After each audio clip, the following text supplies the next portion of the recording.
Alright, welcome back to gaming news. Today we're looking at the bulletin board. I have scouted the internet through my laptop and my phone, and as well as all my social media outlets, and I'm going to share with you these small stories. These stories, some of them are big, some of them are small, most of them are small. They're not as big as the Destiny news, but still big news nonetheless. And we're going to be going through all the smaller stories. I got 5 of them for you, so stick with me. You're going to have fun, especially the last 2. The last 2 are the big ones of the small. So let's begin. So, Double Dragon Revive, a new 3D beat-em-up game. Double Dragon Revive has a new teaser trailer published by developer ADO Fighter Forever by game developer Yuki. Trailer was released on Steam. Game will be released on Steam shortly. Release date has not been publicly announced, but the trailer was published by Dragon Ball Fighter Z and Arc System Works, which also developed Guilty Gear Strike. The trailer mainly showcases the new 3D visuals, showing the characters. 2 of them are fighting. It shows you how the moveset works, how some mechanics of the game will work. It'll also show the artwork, where the game is set, and it just basically looks like a 3D beat-em-up game. You know, we've all seen Injustice, Mortal Kombat. It's just Street Fighter. It's just basically Street Fighter, but if it took place in Japan, it was more magical based. There's more like magical abilities. I mean, it's still a beat-em-up game, but the characters seem to have some sort of magical ability set, similar to Jackie Chan or similar to Mortal Kombat. They have magical abilities as well as fighting. So that's cool. Double Dragon Revive. Hope it does well. New beat-em-up game. Kind of hard to break down now that there's like 11 Mortal Kombats plus Injustice, Injustice 2, Injustice 3. I mean, the market's pretty much covered, but hope they do well. Next story, Agent Smith has arrived. Agent Smith from the Matrix, popular Matrix movie series. The game Multiversus, which is an expanding universe 3D platform game, has just released a new trailer introducing a new character, Agent Smith from the Matrix. His movesets involve attacks such as Bullet Rain, HK Style, and Grapple Protocol. It's a pretty free platform fighter. It has characters like Jason, the Predator, Freddy Krueger. It's basically expanding story. It's taking characters from movies and TV shows and putting them all together in a platform fighter style similar to Super Mario Brothers. So, platform fighters always do somewhat well. Hopefully, Agent Smith arriving in the game won't cause any game-breaking mechanics. You know, he's from the Matrix. He knows what the Matrix is. He knows how the digital arc and digital world works. Hopefully, he doesn't cause any problems. I'm hoping he does well. I've watched the trailer. Trailer looks pretty cool. I don't really play Multiversus that much, so I don't know how good he's going to be in the game, but hopefully he's not going to just actually shut down the game like he actually could. I mean, he's from the Matrix. He knows how the digital spectrum works. Maybe he manipulates it to his advantage. We don't know his full moveset yet, but hopefully it's not going to be a full train wreck fest. He just spawns in the game and immediately says, I win the game and now your computer is hacked with my virus. But that's going to be it for Agent Smith and Multiversus. Hopefully it does well. Hopefully the game gets a few more extra players from adding this classic Matrix villain. Next is Riot Games. Riot Games reportedly canceled a new platform fighter called Pool Party that was set in the League of Legends universe. The vision for the game was to shift from hardcore fighting to party game elements and friendly mechanics, which caused most of the issues. Riot Games, what are you doing? I don't know what Riot Games is. I mean, first of all, another platform fighter. I mean, we've had so many of these at this point. They're really good. I understand why, but like, why Pool Party? I know they're trying to go like Mana Pool Party because it's League of Legends based. That's really funny and stuff, but like, it just doesn't make any sense. But I do like the vision. Party game elements and friendly mechanics could actually be really fun, and it could be like a similar situation how Mario Party is both a PvP but also team building game.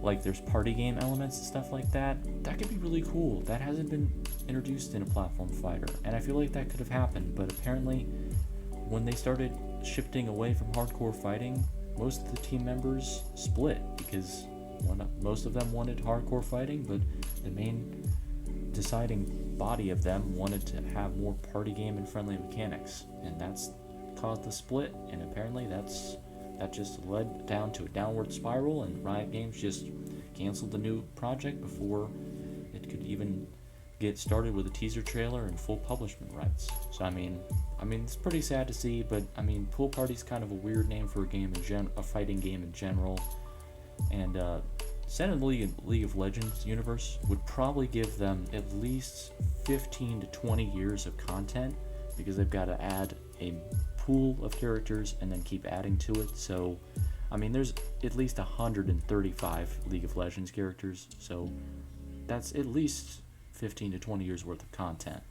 But all down the drain thanks to the #1 game killer in the industry, Creative Differences.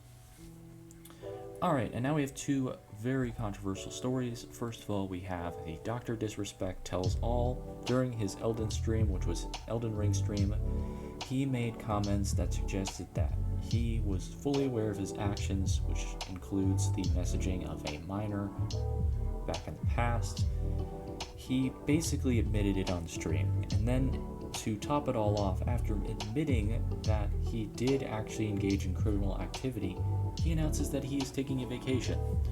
I mean, if you wanted to speedrun going from having questionable credibility to no credibility and all your friends turning on you and all of your fans turning on you and everyone in the world being vindicated, I mean, there's a couple people on Twitter that had their accounts banned for saying that he did message a minor and that he definitely, he was doing all the stuff that people were claiming that he was doing, messaging minors, sharing photos with minors. And the fact that he just comes out and says it, I mean, vindication for those people, but I don't know if Twitter will revamp their accounts or anything. It should, but X, formerly known as Twitter, is now being controlled by a megalomaniac, so we have no idea what's going to happen there. But then he announces his vacation, like, I did it, I did all the crimes, now I'm going to flee the country now, so you guys can't come after me. I mean, way to just announce to the police that you're fleeing the country. I mean, that's kind of stupid. I mean, it's all stupid, but that's really stupid. To be like, I admit to all my crimes, and now I'm going to flee the country. Goodbye forever. He said he's coming back, but I mean, like, is he really going to come back? He just admitted to criminal acts, and the statute of limitation is still up, so he's probably fleeing the country, and honestly, it's gonna turn out poorly for him, and I hope it does, because his crimes are terrible and despicable. But turning to a more lighthearted story, Twitch bans Nick Mercs. The ban has actually been lifted after 10 days. It was 30 days because it's racial hate speech. It's hate speech in general. It gets you a 30-day ban. But it was shortened to 10 days because apparently he had no idea and he apologized. Twitch thought his apology was acceptable. And they kind of have to have him on the platform because his $10 million non-exclusive deal with Kick, Twitch's main rival, Twitch kind of is hemorrhaging streamers at this point, so they really don't want to ban him for that long, but still, I side with Twitch on this one, except I side on the original ban of 30 days. He needs to learn. I censored it there, but he basically used that slur, which is a derogatory term for trans people, on a Call of Duty stream. If someone said, I hate the F word for gay people, or the N word on Switch for COD, I mean, if it's a COD stream, I mean, a lot of people are watching that, so like, Twitch needs to send a message. I mean, they do. So, I think he deserved 30 days. It's sad that he only got 10, but I mean, they're hemorrhaging streamers at this point for Kick, which I don't know why. Kick is a terrible platform. It had Dr. Disrespect on it for a while, so I mean, it's already got a track record of having both PDFs, files, and murderers on it, and actual criminals. I mean, like, I get what Twitch is trying to do. They're hemorrhaging money in streamers, but like, you can't just go light on someone for using a slur. I mean, that just looks bad. It looks bad all around. But that's gonna do it for this gamer news update bulletin board, talking about the smaller stories, some big stories as well with Dr. Disrespect's Tell All and Nick Mercs getting banned, but mostly smaller stories. So Thank you guys so much for watching. Like if you like, dislike if you don't, subscribe if you like it, and I'll see you guys next time. Toodaloo, and have a blessed day.